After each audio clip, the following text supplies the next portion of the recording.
সাফল্যের বাস্তব অর্থ কি? নিজের লক্ষ্যে দৃষ্টিবদ্ধ হয়ে থাকা, প্রতিদিন তার জন্য কর্ম করা, দৃঢ় নিষ্ঠার সাথে উত্থান পতনের সামনে এগোতে থাকা আর নিজের লক্ষ্য প্রাপ্ত করা, এটাই কি সাফল্য? যদি আপনার কোনো বস্তু লাভ করতে হয়, কোনো শক্তি লাভ করতে হয় বা কোনো স্থান লাভ করতে হয়, তাহলে তার জন্য এসব ঠিক আছে, কিন্তু বাস্তবে সাফল্য এটা নয়। আপনার কাছে থাকা কোনো বস্তু, শক্তি বা স্থান আপনি কিভাবে ব্যবহার করবেন তা আপনার উপর নির্ভরশীল। যদি তার সঠিক ব্যবহার আপনাকে করতে হয়, তাহলে উচিত সময় এবং উচিত স্থানে আপনাকে থাকতেই হবে। একে নিয়তিও বলা হয়। এবার ধরুন, এমন কোনো গ্রন্থ আছে যা জ্ঞানের দ্বারা ভরপুর, এমন জ্ঞান যার দ্বারা জীবন বদলে দেওয়া সম্ভব। এবার এই গ্রন্থ যদি এমন কোনো ব্যক্তির হাতে পৌঁছয় যিনি নিরক্ষর, তিনি কি এই গ্রন্থের সদ্ব্যবহার করতে পারবেন? কখনোই নয়। সেই জ্ঞান দিয়ে নিজের আচরণ পাল্টাতে পারবেন? কখনোই নয়। সেরকমই ধরুন কোনো ব্যক্তি যার কাছে একটা অস্ত্র আছে, যার দ্বারা উনি শত্রুকে শেষ করে দিতে পারেন, কিন্তু সেই ব্যক্তি হলেন একজন কাপুরুষ। তিনি কি শত্রুকে শেষ করতে পারবেন? তিনি কি জয়লাভ করতে পারবেন? কখনোই নয়। আপনার কাছে কি আছে তার থেকেও বেশি গুরুত্বপূর্ণ আপনি তা দিয়ে কি করবেন। উচিত ব্যক্তির সাথে উচিত সময় উচিত স্থানে থাকা বেশি গুরুত্বপূর্ণ। নিজের গুণের সাথে, নিজের শক্তির সাথে, নিজের জ্ঞানের সাথে উচিত সময় উচিত স্থানে অন্যের যন্ত্রণাকে দূর করা, অন্যের জীবনকে আরও সুন্দর করে তোলা, এটাই হলো সাফল্য। তাহলে সাফল্যের বাস্তব অর্থ বুঝুন, অর্থাৎ নিজেকে আরও প্রসন্ন রাখুন আর আমার সাথে ভালোবেসে বলুন, রাধা রাধা। আমার জীবনে পরিচয় হয়েছে অনেক ব্যক্তির সাথে, ভিন্ন ভিন্ন ধরনের মানুষ।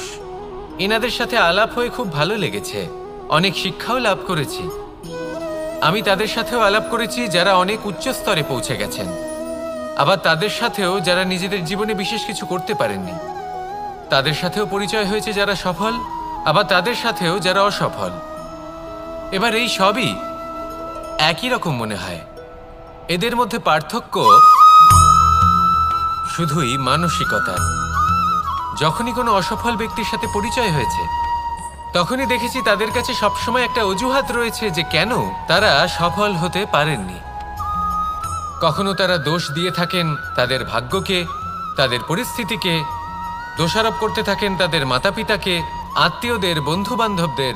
কোনো না কোনো অজুহাত সবসময় এদের কাছে থাকে যে কেন তারা সফল হতে পারেননি।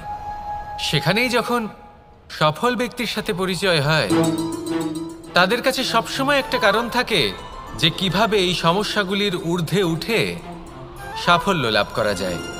আর সেই কারণ হলো যে যাই হয়ে যাক না কেন, সাফল্য লাভ করতেই হবে। যতই সংঘর্ষ করতে হোক না কেন, যতই সমস্যা আসুক না কেন, সফল আমাদের হতেই হবে। এটাই পার্থক্য মানসিকতার। সত্যি কথা বলতে, আপনার আজকের এই মানসিকতা হলো আপনার আগামী ভবিষ্যতের ইমারতের ভিত। এই মানসিকতা যতটা প্রবল হবে, যতটা শুভ হবে, আপনার ভবিষ্যৎ ততটাই বিশাল এবং সুন্দর হবে। তাহলে সমস্যার উপর নয়, সাফল্যের উপর মনোযোগ কেন্দ্রীভূত করুন, জীবনে এগোতে থাকুন আর আমার সাথে ভালোবেসে বলুন, রাধা রাধা। প্রত্যেক প্রাণী ভালোভাবে জীবন যাপন করতে চান, এটা তাদের স্বভাবে আছে এবং ভাবাটা অনুচিত নয়। কিন্তু একটা ভালো জীবনের গুরুত্বপূর্ণ অংশ কোনটা? বসবাসের স্থান। সেই স্থান যেখানে আমরা জীবন অতিবাহিত করি। এবার মানুষ ভাবতে পারেন যে একটা ভালো বাসস্থানের অর্থ কি?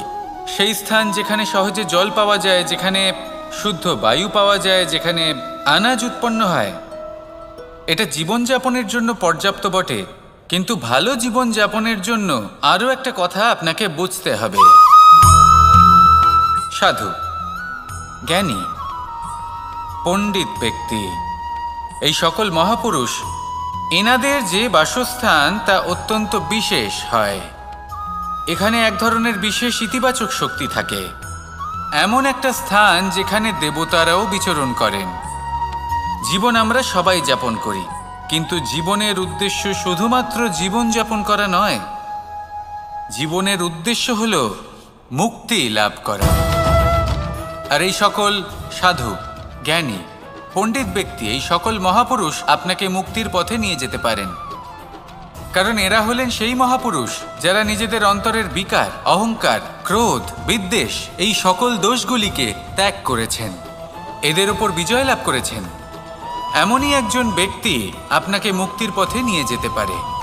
প্রয়োজন হলো শুধুই এনাদের চিনতে পারা, এদের কথা বুঝতে পারা এবং এদের দেখানো পথে চলা। যদি আপনি এটা করতে পারেন তাহলে এই মন প্রফুল্ল হয়ে বলবে, রাধা রাধা। এই সংসারে সবথেকে বেশি মূল্যবান কি হতে পারে? সময়। সমগ্র পৃথিবীর সমগ্র সম্পত্তি ব্যবহার করেও সময়ের একটা মুহূর্ত লাভ করা যায় না, এতটাই বেশি মূল্যবান। আর এই সময়কেই আপনি হেলায় নষ্ট করতে থাকেন, এর সদ্ব্যবহার করেন না, নিজের স্বপ্ন পূরণ করেন না। আর যখন এই সময় পার হয়ে যায় তখন মনে হয় আর তো সময় অবশিষ্ট নেই। এটা হলো অনুচিত। তাই এই সময়ের সদ্ব্যবহার করুন, শ্রেষ্ঠ কর্ম করুন, সেই সকল কর্ম করুন যা আপনি করতে চান, সেই সকল স্বপ্ন পূরণ করুন। এই সময় ব্যর্থ হতে দেবেন না। এই সময় কারোর জন্য থেমে থাকে না। আর একবার এই সময় পার হয়ে গেলে আর আপনি তার সদ্ব্যবহার না করলে এই সময়ই এসে আপনার বিনাশ ঘটাবে। এই সময়কে সম্মান করুন আর আমার সাথে ভালোবেসে বলুন, রাধা রাধা। মনুষ্য জীবনের সবথেকে বেশি গুরুত্বপূর্ণ বিষয় হল মনের একাগ্রতা। এই সংসারের যে কটি মহান কার্য সম্পাদন হয়েছে তা হল মনের এই একাগ্রতার একমাত্র ফল। আপনি অবশ্যই দেখে থাকবেন, অনেক ছোট বড় নদী যা বয়ে চলে তাদের সামনে একটা বাঁধ নির্মাণ করা হয় সেই সব নদীর জল সঞ্চয় করতে। বাঁধ হয়ে গেলে প্রয়োজন মতো বা মনের ইচ্ছে মতো তাকে ব্যবহার করা সম্ভব।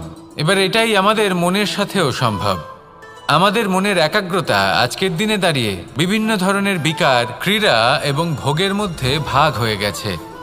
একে একত্রিত করতে হবে, একটা বাঁধ নির্মাণ করতে হবে, কর্মের বাঁধ।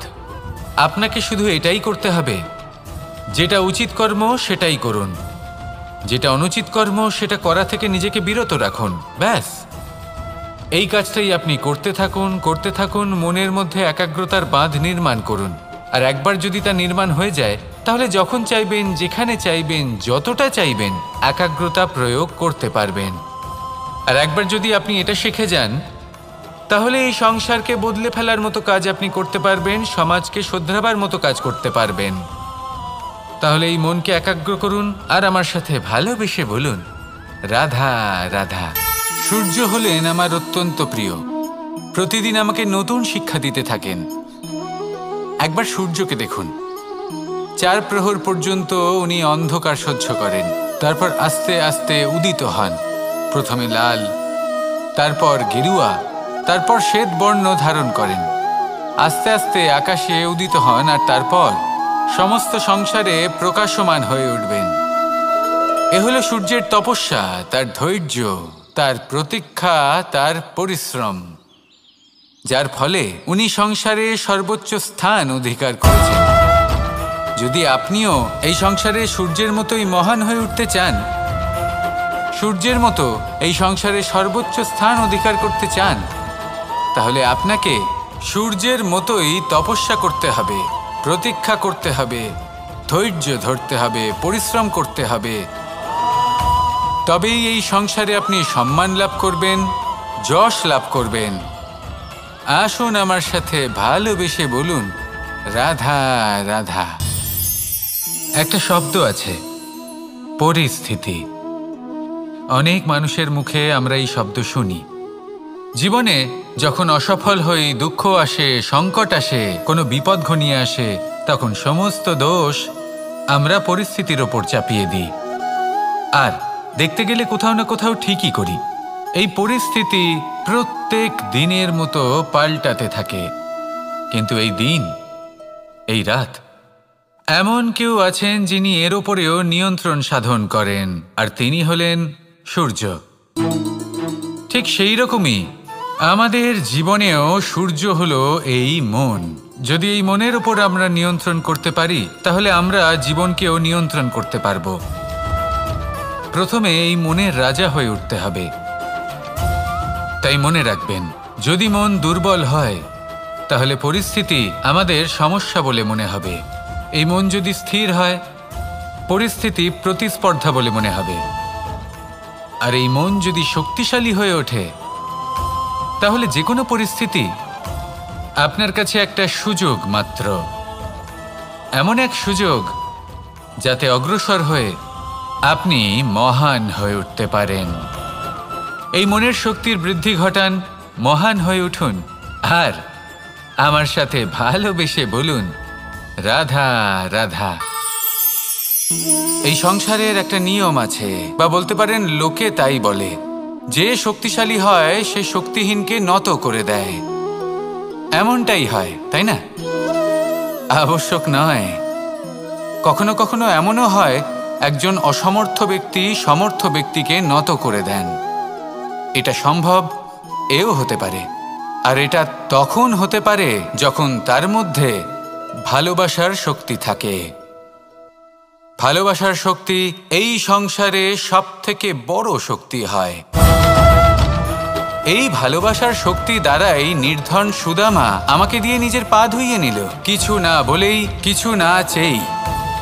এই কর্মের আধার ছিল শুধুমাত্র ভালোবাসা। খুব শক্তিশালী হয় এই ভালোবাসা। ভালোবাসার শক্তি দ্বারাই আপনি হিমালয় পর্বতকে নত করতে পারেন, তাহলে কি অসম্ভব হতে পারে? এই ভালোবাসার শক্তির সঞ্চার করুন, আর এই ভালোবাসার সাথেই বলুন, রাধা রাধা।